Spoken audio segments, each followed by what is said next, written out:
그래서 저도 피하려고 뭐 생각을 나는 아예 못했죠. 조금 뭉청하거든요. 내가 뭉청하니까 이래가지고 조금 남아가지고 이게 그때 그 당시에 사명과 소명이죠. 이게 바로 같은 사람이 없었다는 기독교인의 특징이란 말이에요. 예, 무둔하고 나는 막 황소같이 무둔하고 또 남들 이야기하면 그것만 가지고 그런 게 아니라 신앙 때문에 신앙. 예, 맞습니다. 신앙. 그래서 이제 이렇게 그 발표를 하기 직전에 제가 이거 상황 판단과 올라서 성령의 메시지, 성령의 명령, 제가 오늘 이야기했습니다만 빨리 나서라, 빨리 나서라, 너가 나서야 된다. 이런 성령의 메시지가 내 머리를 때렸습니다. 그래서 어떻게 이때 읽어오는데 제가 선호가지고 그때 후미에 물러보는데 중앙에서 하늘을 향해서 공포 한 발을 쏘았습니다. 그 공포 한 발로 해가지고 우리 하사관들과 사람들이 이것이 사역 명령 신호인 걸로 생각하고 원래 일제히 원래 우리도 군대 생활할 때 처음 사격 명령을 할 때는 공격 앞으로 할 때는 일반탄이 아니라 신호탄 색깔 불꽃 나가는 거 그걸 팡 쏘면 그때부터 작전 들어가는데 네. 목사님이 그 빨간 신호탄을 쐈나요? 그런 건 아니죠. 일반 실탄 소리에 의해서 또 장교 체인자가 가지고 딱 사실 똑바로 치해가지고 쏘니까 이게 발포 명령이 없다. 우리 하사관들은 명사소가 많습니다. 밥만 먹고 총만 쏘니까 백발백중에 명사소입니다. 그래가지고 이놈들이 그 앞에 오는 놈들한테 쏘는 때고 저는 눈도 없고 총을 잘 못 쏩니다. 그래서 이 쏘는 거 앞에 몇몇이 제가 썰으시는 것은 맞습니다.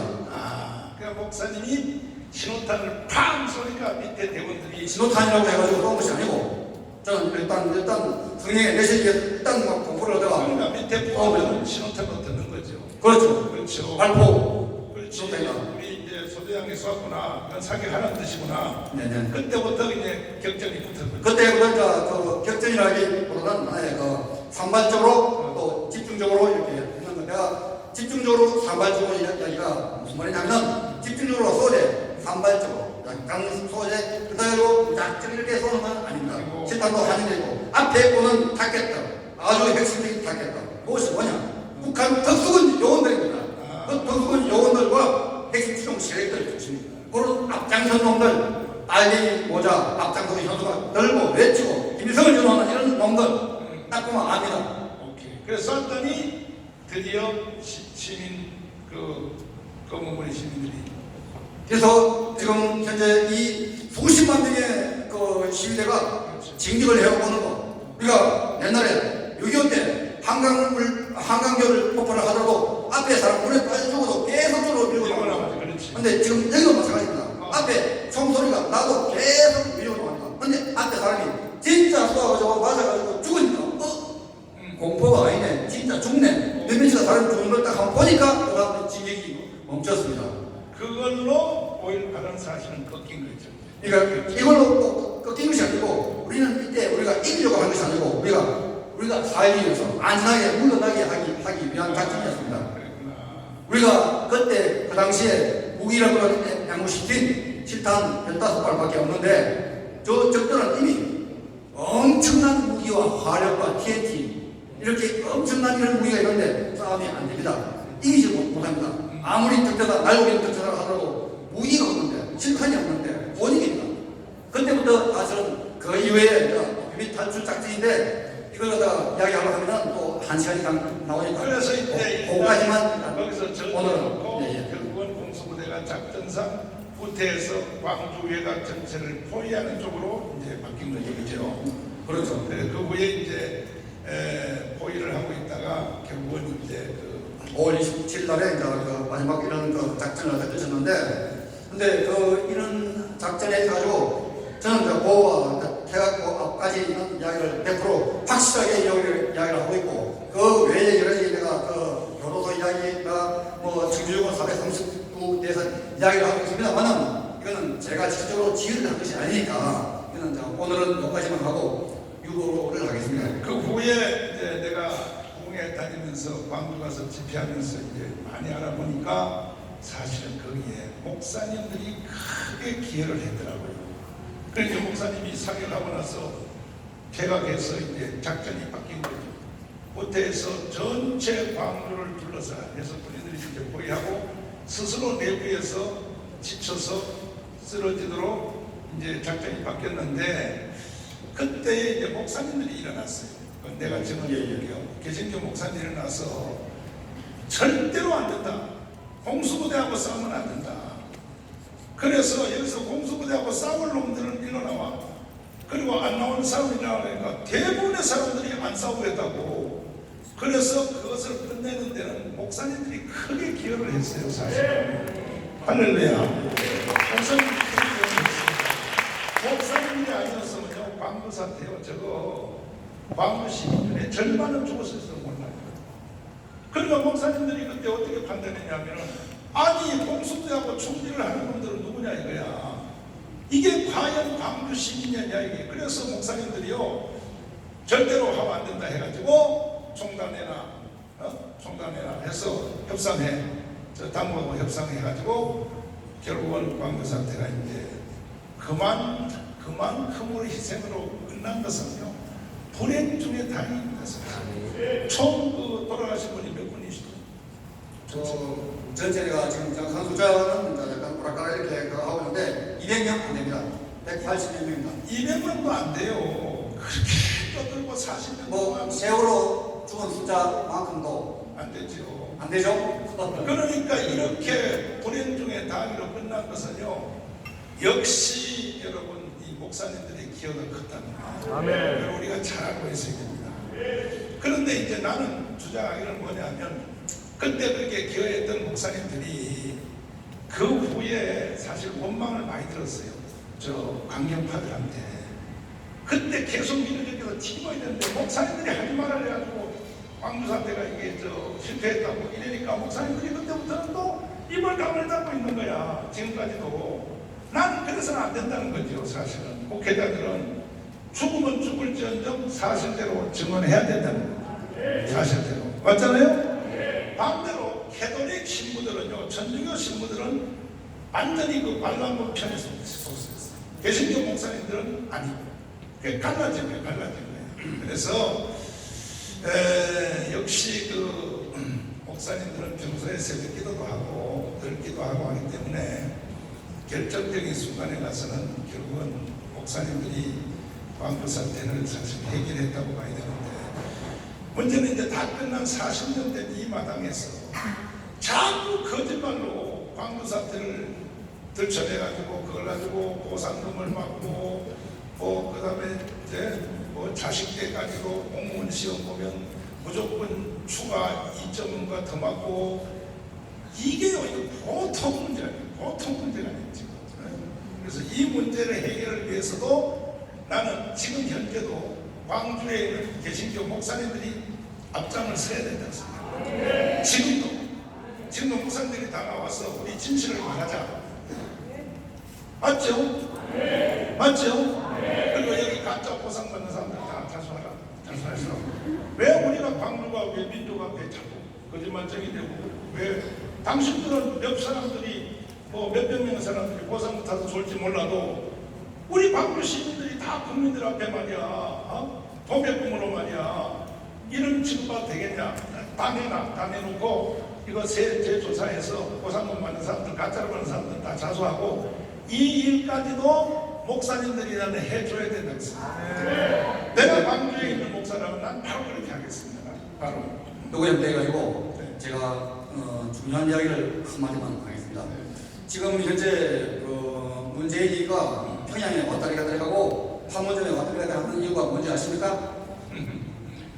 문재인은 5.18 유공자의 신년이죠. 신년. 5.18 유공자를 갖다가 나라가 망하든지 죽든지 말든지 5.18 유공자는 박지원의 오다에 의해서 그 5.18 유공자는 나라가 망해도 5.18 유공자는 그대로 살아남도록 김정은이한테 이미 내약을 나왔습니다. 북한에다가 돈 갖다 주고 쌀 주고 모든 걸 갖다 주는 이유가 뭐냐? 판문점에다 하는 이유가 5.18 유공자를 나라가 망해도 금수저로서 대접을 받고 기적으로서 남고 공산당 이상의 요구를 받을 수 있도록 이렇게 텃밭을 지금 만들어 놨거든요. 지금 문재인은 박지원의 아바타입니다. 지금 이 아바타의 이런 사항을 갖다 우리가 분명히 인식을 하고 지금 문재인을 내려놓는 것도 중요하고 또 그 외에 암덩어리에서 암줄기 시작하고 암줄기가 여러 가지 지금 뻗어 있는데 이런 엉터리 우려와 이런 엉터리로서 지금 위장처 10%로 해가지고 알아내는 검사, 판사, 언론인, 법조계 일고 또 그 공무원들, 선관위 모든 지금 현재 세력이 다 포진되어 있는데 학교도 마찬가지고 지금 언론, 경찰서도 마찬가지예요. 경찰서 일반 숙명 하나도 지금 월별 용자 아니면 지원 못합니다.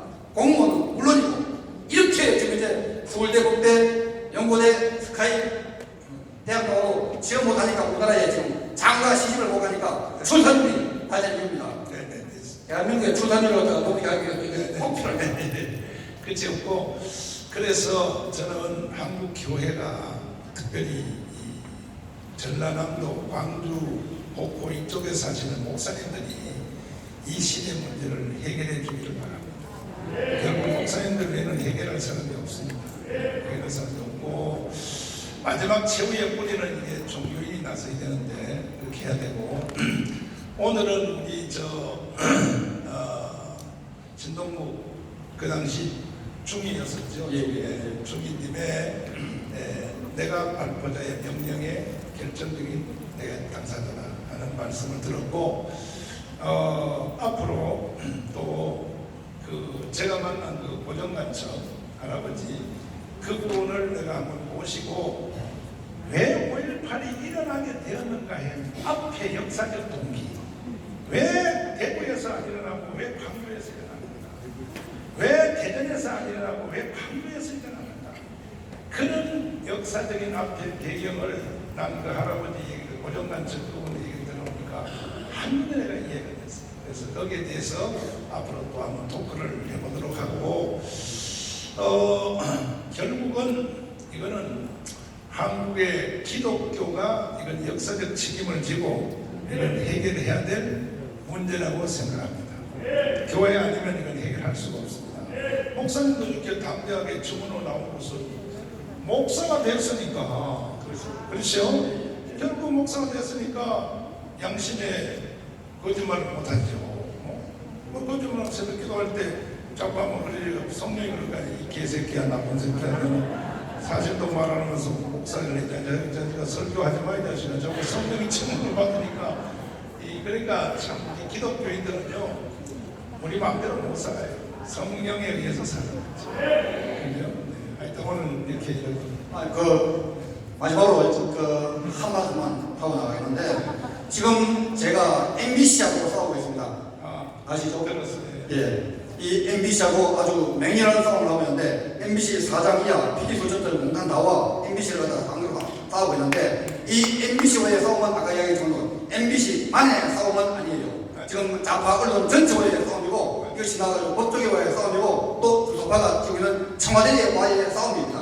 이 싸움에서 이기기 위해서 저 혼자만의 힘으로는 안 되니까 여러분들의 기도의 힘 우리 또 목사님의 기도로서 같이 협조를 해주시길 부탁합니다. 고맙습니다. 감사합니다. 함께 하겠습니다.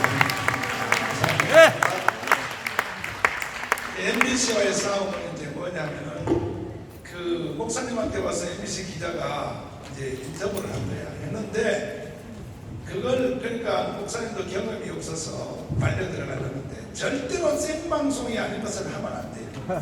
생방송 하는 것은요 다 편집하고요. 나중에 뒤에 말만 내가 총을 쐈다. 이것만 딱 보도해서 결국은 공수부대가 사람을 죽였다. 이렇게 방송하는 거야. 에라이 나쁜 놈들 이거 MBC 나쁜 놈들 말이야. 차라 나쁜 놈들 말이야. 그래.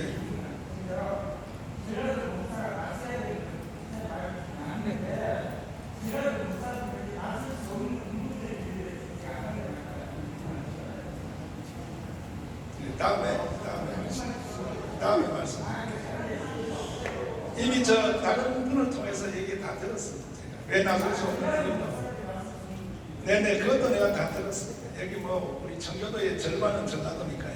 다 듣고 있습니다. 자 이제 우리가 오늘 마지막 시간을 맞이했습니다. 자 시작하겠습니다.